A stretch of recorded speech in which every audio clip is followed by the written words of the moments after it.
ಸಬ್ಬತ್ ಶಾಲೆ ಕಾರ್ಯಕ್ರಮದಲ್ಲಿ ಅನೇಕ ವಿಷಯಗಳನ್ನು ಕಲಿಯುವಂಥ ಒಂದು ಅವಕಾಶವಿದೆ.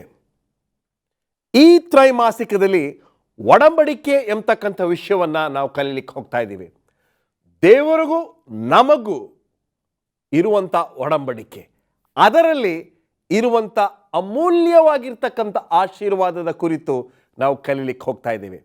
ಕಾರ್ಯಕ್ರಮವನ್ನು ವೀಕ್ಷಿಸಿ ದೇವರ ಆಶೀರ್ವಾದವನ್ನು ಪಡೆಯಿರಿ.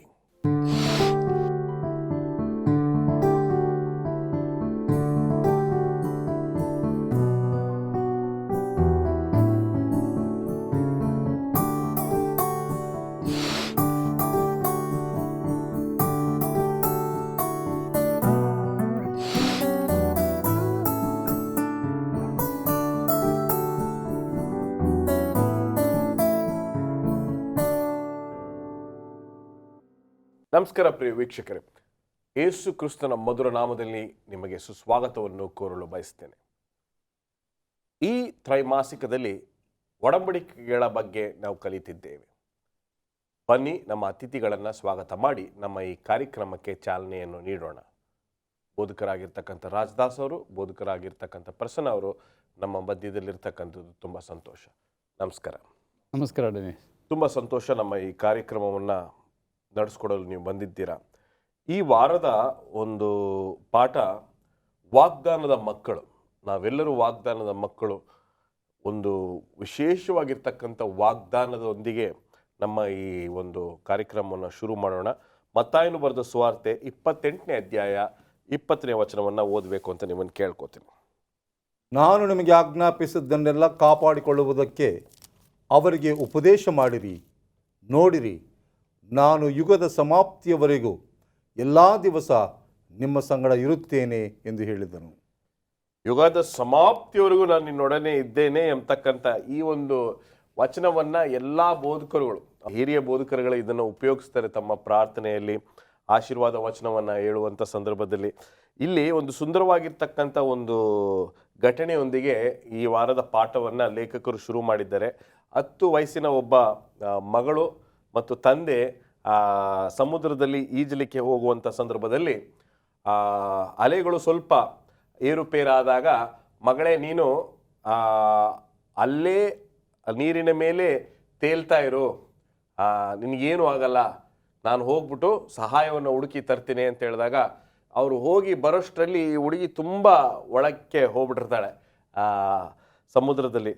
ಆದರೂ ಎಲ್ಲರೂ ಆ ಒಂದು ಸಿಬ್ಬಂದಿ ವರ್ಗದವರು ಎಲ್ಲರೂ ಹೋಗಿ ಅವಳನ್ನ ಹುಡುಕಿರುವಾಗ ಅವಳು ಭಯ ಇಲ್ಲದೆ ಒಂದು ತೇಲ್ತಾ ಇದ್ಲಂತೆ.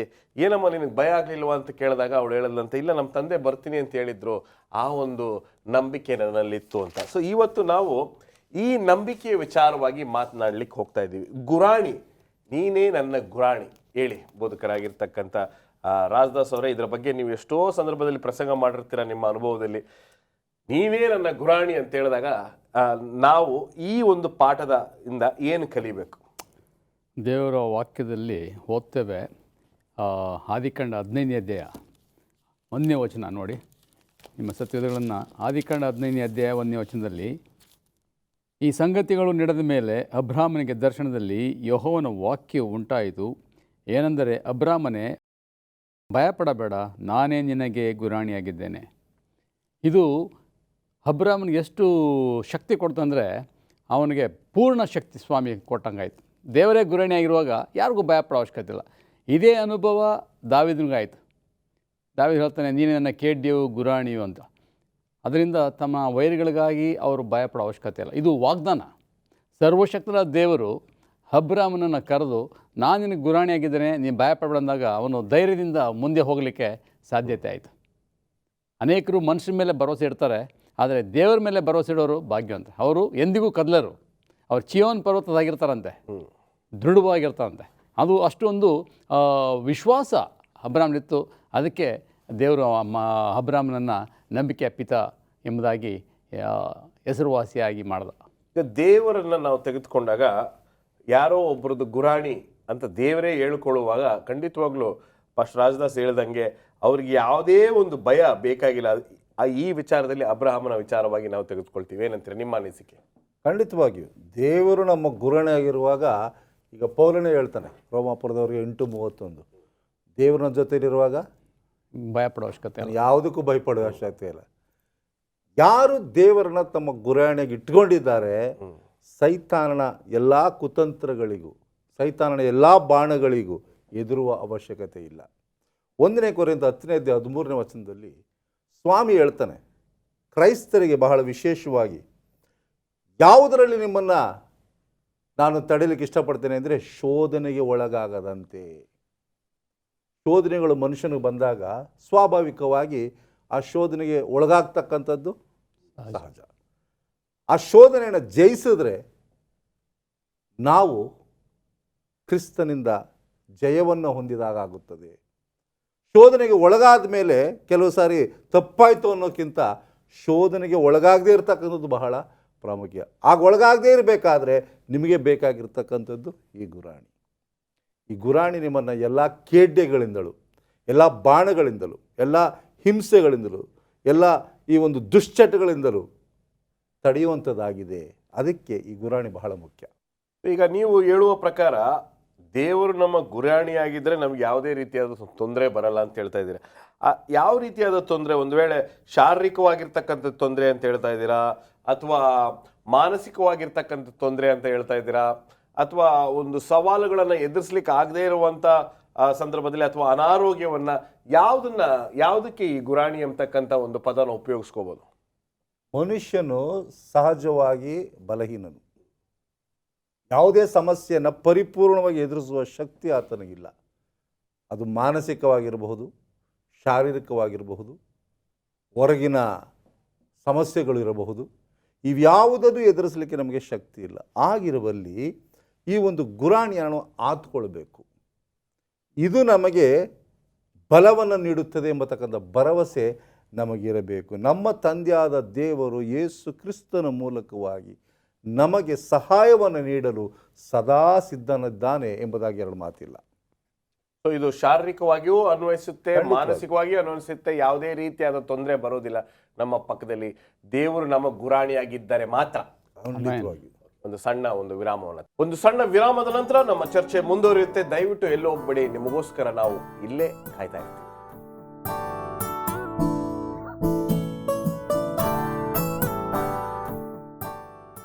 Welcome back. ನಮ್ಮ ಚರ್ಚೆಯನ್ನು ಮುಂದುವರಿಸ್ಕೊಂಡು ಹೋಗೋಣ. ನಿಮ್ಮ ಸತ್ಯವೇದಗಳು ತೆರೆದಿದೆ ಅಂತ ನಾವು ನಂಬಿಕೆಯಲ್ಲಿ ಈ ಪಾಠವನ್ನು ನಾವು ನಡೆಸ್ತಾ ಇದ್ದೀವಿ. ಬನ್ನಿ ನಮ್ಮ ಅತಿಥಿಗಳ ಹತ್ರ ಈ ಒಂದು ಭಾಗದ ವಿಷಯವನ್ನು ತಿಳ್ಕೊಳ್ಳೋಣ. ಈಗ ಮೆಸ್ಸಯ್ಯನ ವಾಗ್ದಾನಗಳು ಮೊದಲನೆಯ ಭಾಗ ಎಂಬತಕ್ಕಂಥದ್ದು ಸೋಮವಾರದ ಪಾಠ. ಇಲ್ಲಿ ಯಾವ ವಿಚಾರವಾಗಿ ನಾವು ಕಲಿತಿದ್ದೇವೆ? ಇಲ್ಲಿ ಅಬ್ರಾಮನಿಗೆ ಒಂದು ವಾಗ್ದಾನ ಕೊಡಲ್ಪಟ್ಟಿತ್ತು. ಯಾಕೆಂದರೆ ಇವತ್ತಿನ ಪಾಠ ವಾಗ್ದಾನದ ಮಕ್ಕಳು. ಮುಂದೆ ಅಬ್ರಹಾಮನಿಗೆ ಹುಟ್ಟತಕ್ಕಂಥ ಮಕ್ಕಳು ಆ ವಾಗ್ದಾನವನ್ನು ಮುಂದುವರಿಸಿಕೊಂಡು ಹೋಗ್ತಾರೆ. ಆದಿಕಾಂಡ 28 14ನೇ ವಚನವನ್ನು ಗಮನಿಸುವಾಗ ಅಬ್ರಹಾಮನಿಗೆ ಸ್ವಾಮಿ ಹೇಳ್ತಕ್ಕಂಥದ್ದು, ನಿನ್ನ ಮೂಲಕವೂ ನಿನ್ನ ಸಂತತಿಯ ಮೂಲಕವೂ ಭೂಮಿಯ ಎಲ್ಲ ಕುಲದವರಿಗೂ ಆಶೀರ್ವಾದ ಉಂಟಾಗುವುದು ಎಂಬುದಾಗಿ. ಅಂದಮೇಲೆ ಅಬ್ರಾಮನಿಗೆ ಹುಟ್ಟಿದ್ದು ಒಬ್ಬನೇ ಮಗನು, ವಾಗ್ದಾನಿತ ಮಗನಾದಂಥ ಇಸಾಕನು.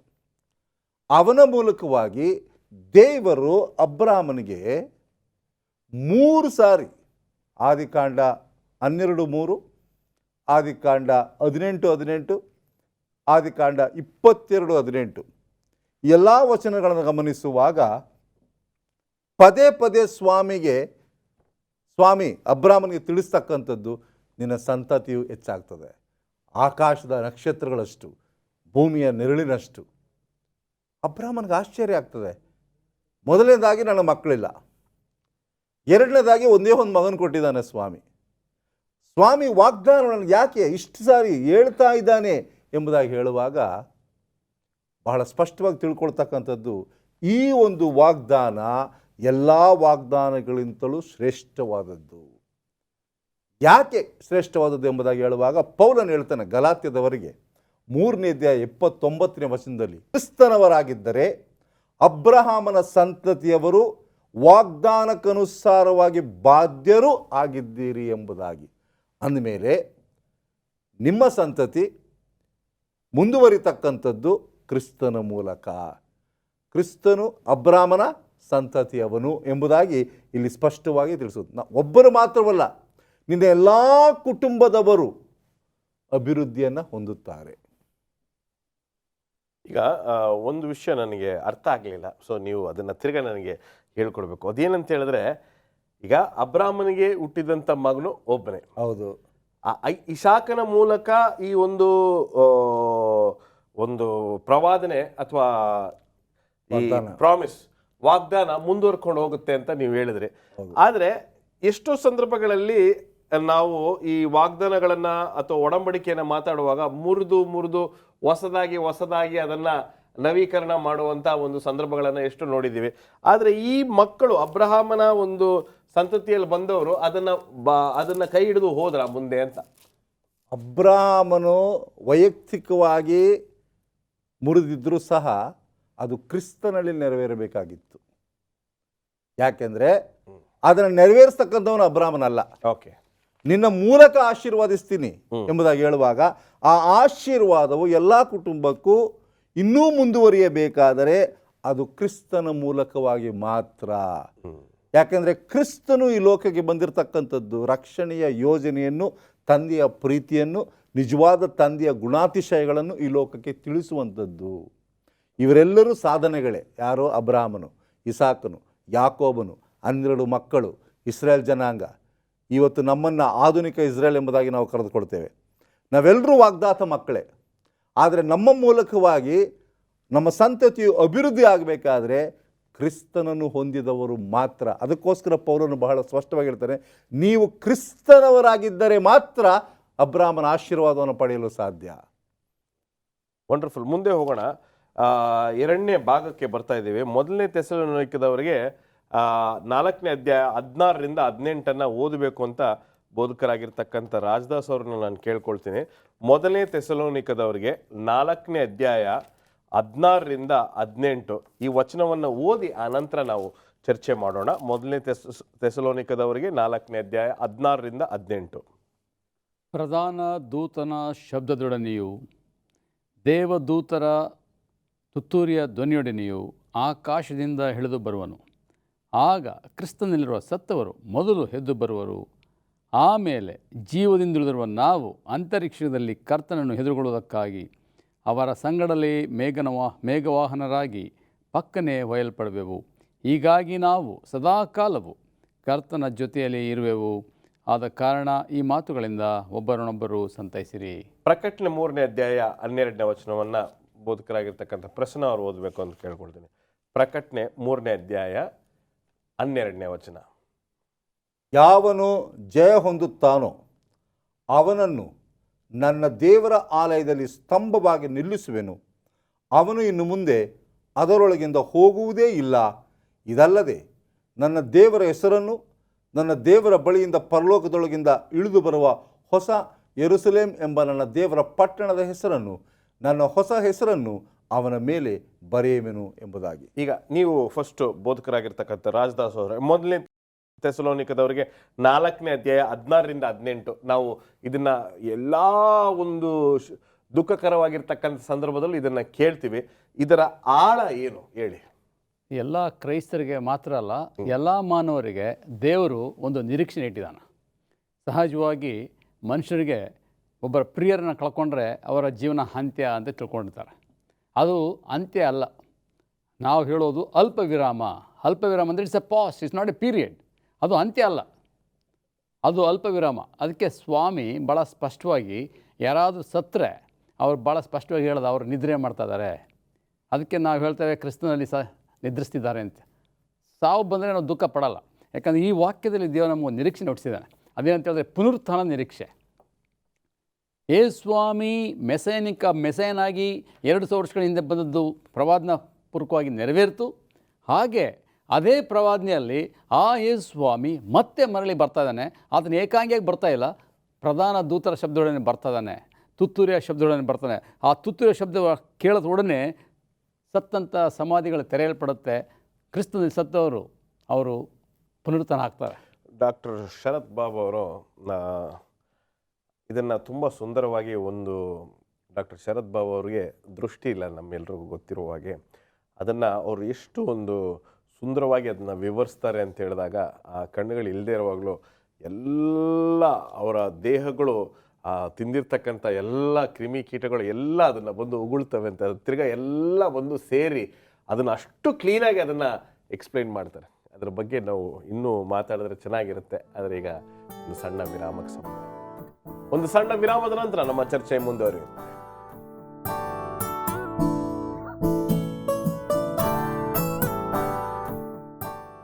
Welcome back. ಬನ್ನಿ ನಮ್ಮ ಚರ್ಚೆಯನ್ನು ಮುಂದುವರಿಸ್ಕೊಂಡು ಹೋಗೋಣ. ಒಡಂಬಡಿಕೆಯ ಬಗ್ಗೆ ಈ ತ್ರೈಮಾಸಿಕದಲ್ಲಿ ನಾವು ಕಲಿತಾ ಇದ್ದೀವಿ. ಇವತ್ತು ಈ ಕೊನೆಯ ಭಾಗದಲ್ಲಿ ಅಬ್ರಹಾಮನ ಬಗ್ಗೆ ಮುಖ್ಯವಾಗಿರ್ತಕ್ಕಂಥ ಕೆಲವು ಅಂಶಗಳನ್ನು ನಾವು ಕಲೀಲಿಕ್ಕೆ ಹೋಗ್ತಾ ಇದ್ವಿ. ಬೋಧಕರಾಗಿರ್ತಕ್ಕಂಥ ಪ್ರಶ್ನ ಅವರೇ, ಮಕ್ಕಳೇ ಇಲ್ಲದೇ ಇರ್ತಕ್ಕಂಥ ವ್ಯಕ್ತಿ ಹತ್ರ ದೇವರು ಬಂದು ನಿನ್ನ ಮೂಲಕ ಒಂದು ಮಹಾ ಶಕ್ತಿಶಾಲಿಯಾಗಿರ್ತಕ್ಕಂಥ ಒಂದು ಜನಾಂಗವನ್ನು ನಾನು ಶುರು ಮಾಡ್ತೀನಿ ಅಂತ ಹೇಳಿದಾಗ, ಅದರಲ್ಲೂ ಆತನ ಧರ್ಮಪತ್ನಿಗೆ ಒಂದು ಮಗು ಇರುವಂಥ ಒಂದು ವಯಸ್ಸು ಹೋಗಿದೆ, ಈತನಿಗೂ ಮುಬ್ಬಿನ ಒಂದು ವಯಸ್ಸಲ್ಲಿದ್ದಾನೆ. ಆತನ ಮೂಲಕ ಕೂಡ ಆ ವಾಗ್ದಾನ ನೆರವೇರಲಿಲ್ಲ. ಆತನಿಗೆ ಆಮೇಲೆ ಹುಟ್ಟಿದಂಥ ಗಂಡು ಮಗನ ಮೂಲಕ ಕೂಡ ವಾಗ್ದಾನ ನೆರವೇರಲಿಲ್ಲ. ಆತನಿಗೆ ಹುಟ್ಟಿದಂಥ ಮೊಮ್ಮಗನ ಮೂಲಕ ಕೂಡ ವಾಗ್ದಾನ ನೆರವೇರಲಿಲ್ಲ. What is God trying to do here? ದೇವರು ಏನು ಮಾಡ್ತಾ ಇದ್ದಾರೆ ಇಲ್ಲಿ? ನೋಡಿ, ಚರಿತ್ರೆನ ನಾವು ಕಲ್ತ್ಕೊಳ್ಳುವಾಗ ಒಂದು ತಿಳ್ಕೊಳ್ಬೇಕು. ವಂಶಾವಳಿ ಅಬ್ರಾಮನಿಂದ ಇಸಾಕ, ಇಸಾಕನಿಂದ ಯಾಕೋಬ. ಯಾಕೋಬನಿಗೆ ಒಂದು ವಾಗ್ದಾನ ಬರ್ತದೆ. ಆದಿಕಾಂಡ 46ನೇ ಅಧ್ಯಾಯ 3ನೇ ವಚನವನ್ನು ಗಮನಿಸುವಾಗ ಸ್ವಾಮಿ ಹೇಳ್ತೇನೆ, ನಾನು ದೇವರು, ನಿನ್ನ ತಂದೆ ಆರಾಧಿಸುವ ದೇವರು. ನೀನು ಗಟ್ಟ ಇಳಿದು ಹೆದರದೆ ಐಗುಪ್ತ ದೇಶಕ್ಕೆ ಹೋಗು, ಅಲ್ಲಿ ನಿನ್ನಿಂದ ಮಹಾ ಜನಾಂಗ ಉಂಟಾಗುವಂತೆ ಮಾಡುವೆನು. ಅಬ್ರಾಮನು ನೋಡಲಿಲ್ಲ ಸಂತಾನವನ್ನು, ಇಸಾಕನು ನೋಡಲಿಲ್ಲ, ಯಾಕೋಬನು ನೋಡಲಿಲ್ಲ. ಆದರೆ ಯಾಕೋಬನ ಮಕ್ಕಳ ಮೂಲಕವಾಗಿ ಹುಟ್ಟತಕ್ಕಂಥ ಜನರೇಷನ್ಸ್, ಜನಾಂಗ ಏನಿದ್ದಾರಲ್ಲ, ಅವರು ಅಬ್ರಾಮನ ಸಂತಾನದವರು ಆಯಿತು. ಈ ಸಂತಾನ ಎಂಬತಕ್ಕಂಥದ್ದನ್ನು ನೋಡುವಾಗ ಸ್ವಾಮಿ ಒಂದು ವಿಶೇಷವಾದ ಜನಾಂಗವನ್ನಾಗಿ ಆರಿಸಿಕೊಳ್ಳುವುದಕ್ಕೆ ಅರ್ಥ ಮಾಡ್ಕೊಳ್ಬೇಕು. ಇನ್ನೊಂದು ಸತ್ಯವನ್ನು ತಿಳ್ಕೊಳ್ಬೇಕು. ಅದೇನೆಂದರೆ, ಇವರೆಲ್ಲರೂ ಸಹ ನಾವು ಅಬ್ರಾಮನ ಸಂತತಿಯವರು ಎಂಬುದನ್ನು ಮನದಲ್ಲಿ ಇಟ್ಕೊಳ್ಬೇಕು. ಯಾಕೆಂದರೆ ವಾಗ್ದಾನ ಯಾರಿಗೆ ಬಂತು? ಮೊದಲು ಅಬ್ರಾಮನಿಗೆ ಬಂತು. ಅಬ್ರಾಮನ ಮೂಲಕವಾಗಿ ನಮಗೆ. ಅದಕ್ಕೋಸ್ಕರ ಪೌಲನು ಸಹ ಉಚ್ಚಾರಣೆ ಮಾಡಿ ಹೇಳ್ತಕ್ಕಂಥದ್ದು, ನಾವು ಕ್ರಿಸ್ತನವರಾಗಿದ್ದರೆ ಮಾತ್ರ ಅಬ್ರಾಮನ ಸಂತತಿಯವರಾಗಲಿಕ್ಕೆ ಸಾಧ್ಯ. ಸೊ ಈ ಸಂತತಿ ಬೆಳವಣಿಗೆ, ಒಂದು ದೊಡ್ಡ ದೇಶ, ಮಹಾನ್ ದೇಶ, ವಿಶೇಷವಾದ ದೇಶ ಆಗಲಿಕ್ಕೆ ಅಬ್ರಾಮನು ವಾಗ್ದಾನದಂತೆ ನಡೆದನು. ಆ ವಾಗ್ದಾನ ಅವನಿಗೆ ಫಲವನ್ನು ಕೊಡ್ತು. ಇವತ್ತು ಕೋಟ್ಯಾನು ಕೋಟಿ ಜನರು ಈ ಲೋಕದಲ್ಲಿ ಇದ್ದಾರೆ ಅಂದರೆ ಅವರೆಲ್ಲರೂ ಯಾರ ಸಂತತಿಯವರು? ಅಬ್ರಹಾಮನ ಸಂತತಿಯವರು ಎಂಬುದರಲ್ಲಿ ಎರಡು ಮಾತಿಲ್ಲ. ಈಗ ದೇವರು ಯಾಕೆ ಈ ಒಂದು ಹೊಸ ರಾಜ್ಯವನ್ನು ಶುರು ಮಾಡಬೇಕು ಅಂತ ಅವ್ರಿಗೇನಾದರೂ ಒಂದು ಐಡಿಯಾ ಇತ್ತಾ ಅಂತ ಲೇಖಕರೇ ಒಂದು ಪ್ರಶ್ನೆನ ಕೇಳಿದ್ದಾರೆ. ದಯವಿಟ್ಟು ಈ ವಚನವನ್ನು ನೀವು ಓದಬೇಕು ಅಂತ ನಾನು ನಿಮ್ಮನ್ನು ಕೇಳ್ತೀನಿ. ಯೆಶಾಯ ಪ್ರವಾದನೆ ಗ್ರಂಥ 60ನೇ ಅಧ್ಯಾಯ 1ರಿಂದ 3 ಓದಬೇಕು ಅಂತ ಪಾಸ್ಟರ್ ರಾಜದಾಸ್ ನಿಮ್ಮನ್ನು ಕೇಳ್ಕೊಳ್ತೀನಿ. ಐಸಾಯ 60 1ರಿಂದ 3 ಮತ್ತು ಧರ್ಮೋಪದೇಶ ಕಾಂಡ 4ನೇ ಅಧ್ಯಾಯ 6ರಿಂದ 8 ಕೂಡ ಉತ್ತರ ಇದೆ ಅಂತ. ಯೆಶಾಯ 60 1ರಿಂದ 3. ಏಳು, ಪ್ರಕಾಶಿಸು, ನಿನಗೆ ಬೆಳಕು ಬಂತು, ಯೆಹೋವನ ತೇಜಸ್ಸು ನಿನ್ನ ಮೇಲೆ ಉದಯಿಸಿದೆ. ಇಗೋ, ಕತ್ತಲು ಭೂಮಿಯನ್ನು ಆವರಿಸಿದೆ, ಕಾರ್ಗತ್ತಲು ಜನಾಂಗಗಳನ್ನು ಮುಚ್ಚಿದೆ. ನಿನ್ನ ಮೇಲಾದರೂ ಯೆಹೋವನು ಉದಯಿಸುವನು, ಆತನ ತೇಜಸ್ಸು ನಿನ್ನಲ್ಲಿ ಕಾಣಿಸುವುದು. ಜನಾಂಗಗಳು ನಿನ್ನ ಬೆಳಕಿಗೆ ನೆರೆಯುವು, ಅರಸರು ನಿನ್ನಲ್ಲಿನ ಉದಯ ಪ್ರಕಾಶಕ್ಕೆ ಬರುವರು ಎಂಬುದೇ. ಈ ವಚನವನ್ನು ವಿವರಿಸಬೇಕು ಅಂತ ನಿಮ್ಮನ್ನು ಕೇಳ್ಕೊಳ್ತೀನಿ. What you understand by this verse? ದೇವರು ಒಂದು ಗುರಿಯನ್ನು ಇಟ್ಕೊಂಡಿದ್ರು, ಒಂದು ಉದ್ದೇಶವಿತ್ತು. ತನಗೆ ಒಂದು ಜನಾಂಗವು ಬೇಕು. ಅದು ಯಾರ ಮೂಲಕವಾಗಿ? ವಿಮೋಚನ ಕಾಂಡ, ಯೆಶಾಯ, ಧರ್ಮೋಪದೇಶ ಕಾಂಡ, ಈ 3 ಪುಸ್ತಕಗಳನ್ನು ನೀವು ಗಮನಿಸುವಾಗ ತಾನು ಆರಿಸಲ್ಪಟ್ಟಂಥ ಜನಾಂಗಕ್ಕೆ ಸ್ವಾಮಿ ಹೇಳ್ತಕ್ಕಂಥದ್ದು, ನನಗೆ ನೀವು ಸ್ವಕೀಯ ಜನರಾಗುವಿರಿ, ಎಸ್, ಯಾಜಕ ರಾಜ್ಯವಾಗುವಿರಿ, ಪರಿಶುದ್ಧ ಜನ ಆಗಿರುವಿರಿ, ವಿಶೇಷವಾದ ಜನರಾಗಿರುವಿರಿ. ಕಾರ್ಗತ್ತಲು ಜನರನ್ನು ಮುಚ್ಚಿಕೊಂಡ್ರು ನಿನಗೆ ಮೇಲಾಗುವುದು, ನಿಮಗೆ ಉದಯವಾಗುವುದು. ಧರ್ಮೋಪದೇಶಗಳಲ್ಲಿ ಹೇಳ್ತದೆ, ಅನ್ಯ ಜನಗಳು ನಿಮ್ಮನ್ನು ಜ್ಞಾನಿಗಳು ವಿವೇಕಗಳು ಎಂದು ತಿಳಿಯುವರು.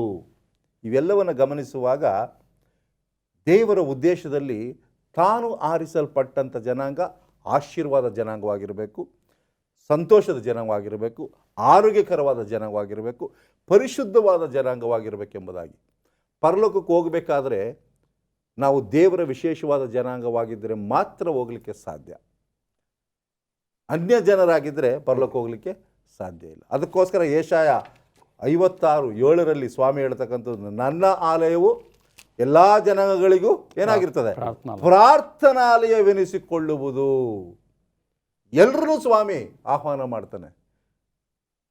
ಯಾರು ನೇರವಾಗಿ ಅಬ್ರಾಮ, ಇಸಾಕ, ಯಾಕೋಬರಿಂದ ಹುಟ್ಟುವ ಅವಶ್ಯಕತೆ ಇಲ್ಲ. ಆದರೆ ಕ್ರಿಸ್ತನನ್ನು ಅಂಗೀಕಾರ ಮಾಡಿಕೊಂಡ್ರೆ ನೀವು ಯಹೂದ್ಯರು ಒಂದೇ, ಅನ್ಯರು ಒಂದೇ, ಸುನ್ನತಿ ಮಾಡಿಸ್ಕೊಂಡ್ರು ಒಂದೇ, ಸುನ್ನತಿ ಮಾಡಿಸ್ಕೊಳ್ಳೋದ್ರು ಒಂದೇ, ನೀವು ಅಬ್ರಾಮನ ಸಂತತಿಯವರು ಆಗ್ತೀರಾ ಎಂಬುದಾಗಿ. ಓಕೆ, ಮುಂದೆ ಹೋಗೋಣ, ಸಮಯವಿಲ್ಲ. ತುಂಬ ಸಂಕ್ಷಿಪ್ತವಾಗಿ ಹೇಳಬೇಕು ಅಂತ ಪಾಸ್ಟರ್ ರಾಜದಾಸ್ ಅವ್ರನ್ನ ಕೇಳ್ಕೊಳ್ತೀನಿ. ಮೇಕ್ ಯುವರ್ ನೇಮ್ ಗ್ರೇಟ್, ನಿನ್ನ ಒಂದು ನಾಮವನ್ನು ಇನ್ನೂ ಹೆಚ್ಚಾಗಿ ಮಾಡುವೆ ಅಂತಕ್ಕಂಥದ್ದು ಆದಿಕಾಂಡ 12ನೇ ಅಧ್ಯಾಯ 2ನೇ ವಚನದಿಂದ ನಮ್ಮ ಒಂದು ಗಮನಕ್ಕೆ ಬರುವಂಥ ಒಂದು ಚರ್ಚೆ. ಹೇಳಿ. ಈ ಒಂದು ವಾಗ್ದಾನವನ್ನು ಸ್ವಾಮಿ ಅಬ್ರಾಮನಿಗೆ ಮಾಡ್ದ, ನಿನ್ನ ನಾಮವನ್ನು ಪ್ರಖ್ಯಾತಗೊಳಿಸ್ತೇನೆ ಎಲ್ಲ ಜನಾಂಗದಲ್ಲಿ ಅಂತ. ಅದೇ ರೀತಿಯಾಗಿದೆ. ಯಾವುದೇ ಧರ್ಮ ತಗೊಳ್ಳಿ, ಎಲ್ಲ ಧರ್ಮದಲ್ಲಿ ಅಬ್ರಾಮನ ಹೆಸರಿದೆ. ಹೌದು. ಕ್ರೈಸ್ತ ಧರ್ಮ ತಗೊಂಡ್ರೆ ಅಬ್ರಾಮನೇ ಮೂಲ ಪಿತ. ಇಸ್ಲಾಮಿಕ್ ಧರ್ಮ ತಗೊಂಡ್ರು ಇಬ್ರಾಹಿಂ ಅಂತ ಹೇಳ್ತಾರೆ, ಅದು ಅಬ್ರಾಮ್ನ ಸಂತತಿಯವರೇ. ಹಿಂದೂಗಳು ತಗೊಂಡ್ರೆ ಯಹೂದ್ಯರ ಒಂದು ಅವರು ರಾಮ್, ಅಬ್ರಹಾಂ ಅಂದರೆ ರಾಮ್ ಅಂದರೆ ಅಬ್ರಾಮನಿಂದಲೇ ಬಂದದ್ದು, ಅದು ಅಬ್ರಾಮನೇ ಪಿತ. ಅದಕ್ಕೆ ದೇವರು ಎಲ್ಲ ಧರ್ಮದಲ್ಲಿ ಆತನ ಹೆಸರನ್ನ ಮಹಿಮೆ ಪಡಿಸಿದ್ದಾನೆ. ಇಲ್ಲಿ ಹಳೆಯ ಒಡಂಬಡಿಕೆಯಲ್ಲಿ ನೋಡುವಾಗ 11ನೇ ಅಧ್ಯಾಯದಲ್ಲಿ ಬಾಬೆಲ್ ಗೋಪುರ ಕಟ್ಟೋದು ಏನಕ್ಕೆ? ಪ್ರಖ್ಯಾತಿ ಹೊಂದಬೇಕು ಅಂತ. ಲೌಕಿಕವಾಗಿ ಜನ ಪ್ರಖ್ಯಾತಿ ಆಗಬೇಕಾದ್ರೆ ದೊಡ್ಡ ಕಾರ್ಯ ಮಾಡಿದ್ರೆ ಪ್ರಖ್ಯಾತಿ ಆಗ್ತಾರೆ. ಆದರೆ ದೇವ್ರ ದೃಷ್ಟಿಯಲ್ಲಿ ಪ್ರಖ್ಯಾತಿ ಹೊಂದಬೇಕಾದ್ರೆ ಏನು ಮಾಡಬೇಕಂತ ಹೇಳಿದ್ರೆ ದೇವ್ರ ವಾಕ್ಯ ಭಾಳ ಸ್ಪಷ್ಟವಾಗಿ ಹೇಳುತ್ತೆ. ನಂಬಿಗಸ್ತರಾಗಿರಬೇಕು, ಆತನಿಗೆ ವಿಧೇಯನಾಗಿರಬೇಕು, ದೀನನಾಗಿರಬೇಕು ಮತ್ತು ಸ್ವಾಮಿಗೆ ನಮ್ರತೆಯನ್ನು ನಡ್ಕೊಳ್ಬೇಕು, ನ್ಯಾಯವನ್ನು ಆಚರಿಸಬೇಕು. ಈ ಒಂದು ಕಾರ್ಯ ಮಾಡಿದವರೇನೆ ದೇವರ ದೃಷ್ಟಿಯಲ್ಲಿ ಶ್ರೇಷ್ಠರು, ಗಣ್ಯರಾಗಿರ್ತಾರೆ. ಆದರೆ ಲೌಕಿಕ ದೃಷ್ಟಿಯಲ್ಲಿ ಅಂಥವರೆಲ್ಲ ಶ್ರೇಷ್ಠರಾಗಿ ಕಾಣಲ್ಲ. ವಂಡರ್ಫುಲ್. ಇದರ ಬಗ್ಗೆ ನಾವು ಇನ್ನೊಂದು ದಿನ ಮಾತಾಡೋಣ. ಈಗ ಸಮಯ ಬದ್ಧರಾಗಿದ್ದೇವೆ. ಸಾಕಷ್ಟು ಮಾಹಿತಿಗಳನ್ನು ಕೊಟ್ಟಿದ್ದೀರಾ. ನೀವು ಇಬ್ಬರು, ದೇವರು ನಿಮ್ಮಿಬ್ಬರನ್ನು ಆಶೀರ್ವದಿಸಲಿ. ನಮಸ್ಕಾರ. ನಮಸ್ಕಾರ.